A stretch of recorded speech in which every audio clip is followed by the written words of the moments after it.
If you're over 60 and you force yourself to walk every single day because you believe it's the best thing you can do for your health, this may surprise you. Walking is not bad.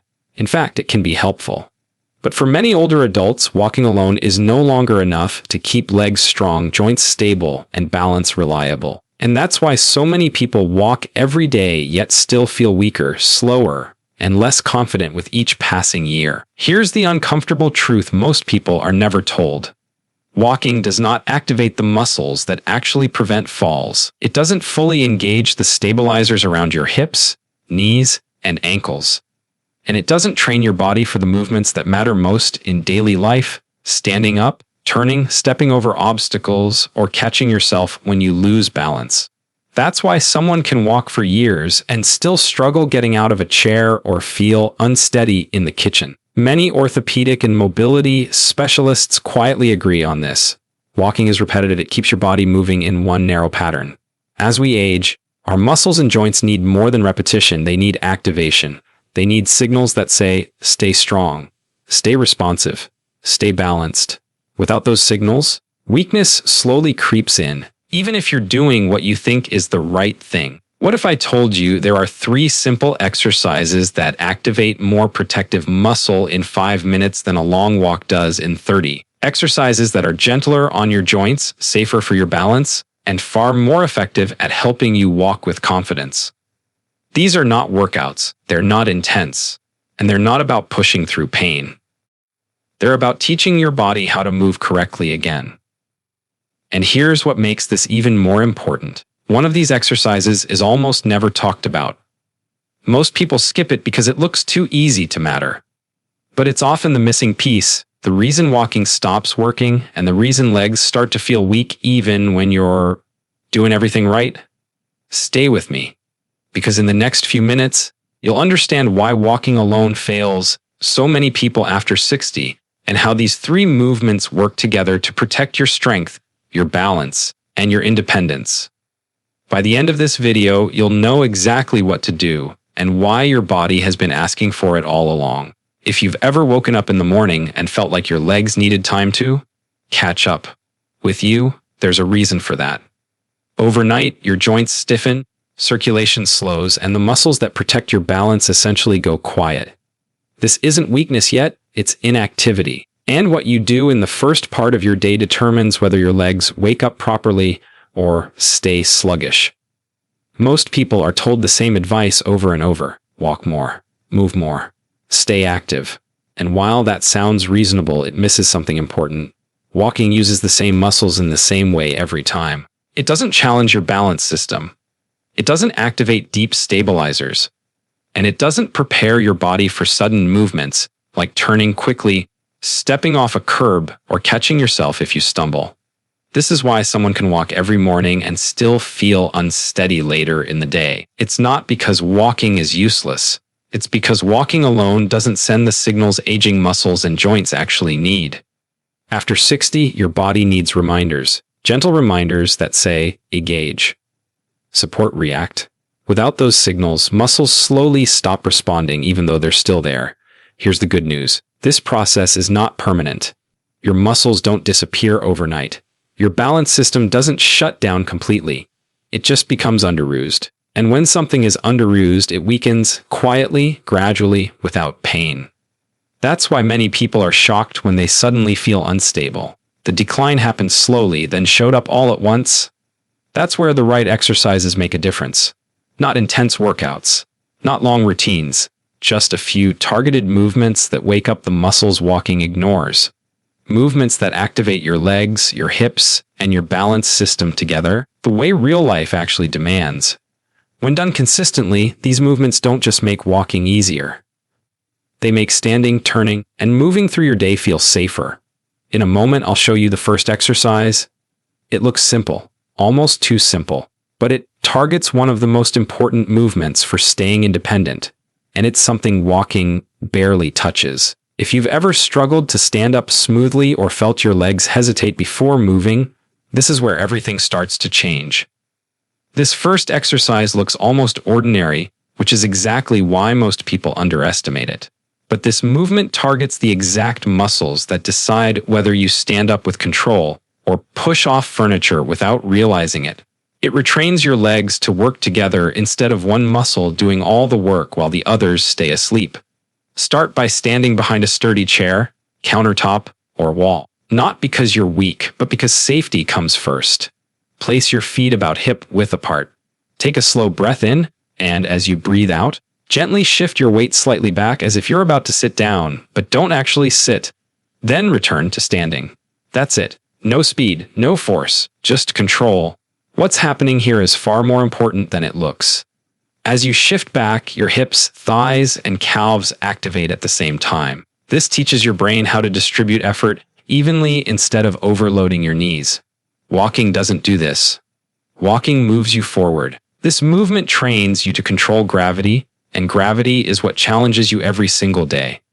Now here's the part most people miss. As you rise back up, don't lock your knees. Stop just before full extension. That pause tells your muscles to stay engaged instead of switching off.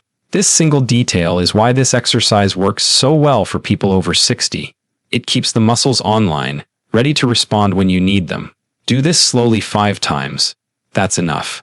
If you feel warmth in your thighs or a slight shake, that's not weakness, that's awakening. Muscles that haven't been asked to help in a long time are finally being invited back into the conversation.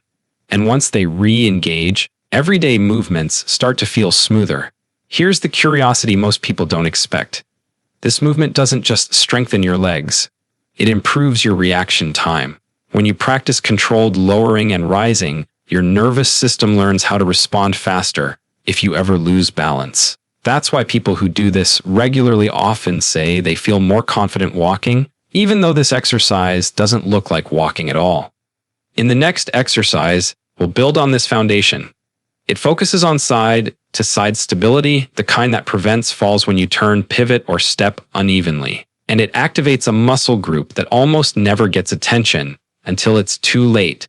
This second exercise focuses on something walking almost completely ignores: side-to-side strength.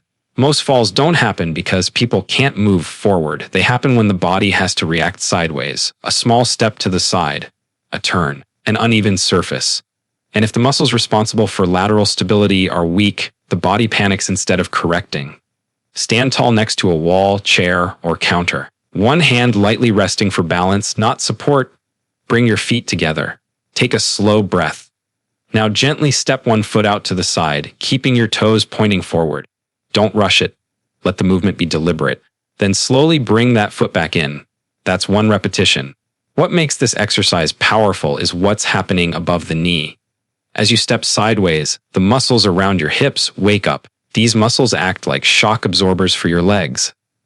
When they're weak, the knees take the impact. When they're strong, your entire lower body moves as one unit. That's why people often notice less knee discomfort after doing this, even though the knees themselves aren't moving much. Here's an important detail most people skip. As you step out, keep your upper body upright. Don't lean. The moment you lean, your brain switches into compensation mode instead of control mode. Staying upright tells your nervous system that you're balanced, stable, and in charge. This improves coordination far more than speed ever could. Do this movement slowly 5 times on one side, then switch sides. If your legs feel slightly tired or your hips feel warm, that's a good sign. Those muscles are rarely challenged in daily life. Walking straight ahead doesn't ask them to do their job. This exercise reminds them why they matter. There's a surprising benefit here that few people talk about. This movement improves how confidently you turn while walking. When the side muscles are active, your body doesn't hesitate during direction changes. That hesitation is often what causes missteps. Remove the hesitation and walking feels smoother and more natural again. And now, here's what's coming next. The third exercise ties everything together: strength, balance, and circulation in a way that feels almost too simple. But this final movement is often the one people say made the biggest difference in how steady they feel throughout the day. This third exercise is the one most people underestimate. It looks simple, it feels controlled, but it may be the most important movement for restoring confidence in your legs. Because it trains something walking slowly takes away over time: the ability to rise, stabilize, and move with purpose. Sit on the edge of a sturdy chair, feet flat on the floor. Knees hip-width apart. Sit tall, not slouched. Take a breath. Now lean slightly forward from the hips, press through your heels, and slowly stand up. Pause for a moment once you're fully upright. Then slowly lower yourself back down. That's 1 repetition. This movement retrains the exact muscles that decide whether you move confidently or hesitate. Your thighs, hips, and core work together here. These are the same muscles that protect you when getting out of a car, standing from a sofa, or rising at night. When they're weak, the brain senses risk. When they're strong, movement feels automatic again. The pause at the top is not optional. That pause tells your nervous system, I'm stable. It improves balance more than speed ever will. Many people rush through standing motions without realizing that rushing removes control. Slowing down restores it. If standing feels challenging at first, that's normal. You're not failing. You're waking muscles that haven't been asked to work together in a long time. Start with 5 repetitions. Over time, build up to 10. Quality always matters more than quantity here. There's another reason this exercise matters so much. It improves blood flow to the legs without impact. Walking can sometimes increase joint discomfort. This movement increases circulation while keeping the joints safe and supported. That's why many people notice their legs feel warmer and lighter afterward. Now here's something most people don't expect. Doing this exercise in the morning often makes the entire day feel easier. Standing feels smoother, steps feel steadier, even posture improves. It's not because you're stronger in one day, it's because your brain trusts your legs again. And now comes the most important part of this video, because exercises only work when they're used the right way. In the final chapter, I'll explain how to combine these 3 movements into a simple daily routine, and what one mistake to avoid that stops people from seeing results. These 3 movements work best when they're treated as a routine, not a workout. You don't need special equipment. You don't need long sessions. What matters is consistency and intention.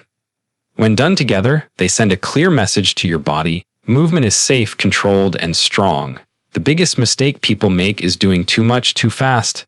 They push, feel sore, and stop. Strength after 60 is built differently. It responds to steady signals, not exhaustion. 5 to 10 minutes in the morning is enough to wake your legs, improve balance, and set the tone for the day. Another mistake is waiting to feel ready. Readiness comes after movement, not before it. The body doesn't regain confidence by resting. It regains confidence by repeating safe, controlled motion. Even on days when energy feels low, doing just one of these movements keeps the signal alive. If walking has started to feel uncertain, that doesn't mean your legs are failing. It means they're asking for support.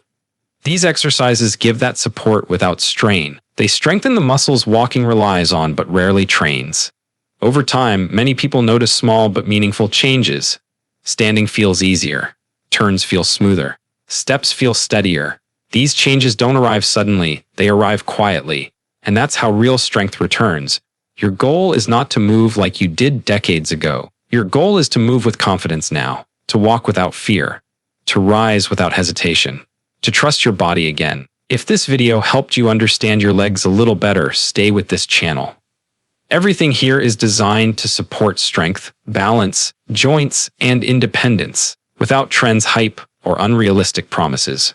Small movements done daily protect your freedom far more than big efforts done rarely. Start tomorrow morning. Your legs will remember what to do.